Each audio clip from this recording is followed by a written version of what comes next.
I love the beach. Growing up in Hawaii, the beach was always close by. Going to the beach felt like a normal part of life.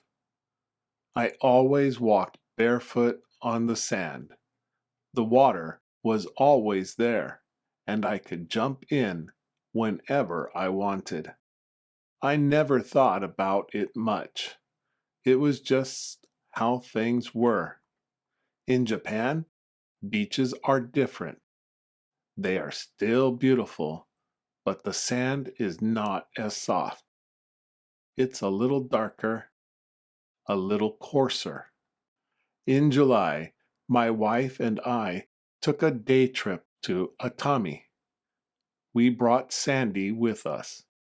I was excited to take her to the beach for the first time. We arrived in the morning. The sky was blue and the sun was strong. It felt like a perfect beach day. But the sand was very hot. I was wearing beach sandals from Hawaii. I tried to take them off, but I couldn't. The sand was too hot to walk on. I looked down at Sandy. She was lifting her paws off the ground one at a time. She didn't make a sound, but I could see she was uncomfortable. I picked up her leash and ran with her to the water. She stepped into the waves and stood still. The cool water felt good on her paws.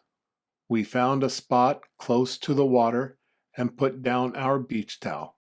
It was cooler there, with a small breeze coming off the sea. Sandy lay down beside us. But we didn't stay long. The heat was too strong. After a short time, we decided to leave. We found a small cafe near the beach. It had tables outside and a sign that said pets were welcome. A few people were there with their dogs. We ordered a coffee and tea and some small dishes. The staff brought a bowl of water for Sandy. She drank it quickly. We sat and looked out at the sea. The view was beautiful from the cafe. It was peaceful and cool in the shade. It was a good day trip. A man at the next table mentioned that the beaches in Chiba have much cooler sand. We are planning to go there with Sandy soon.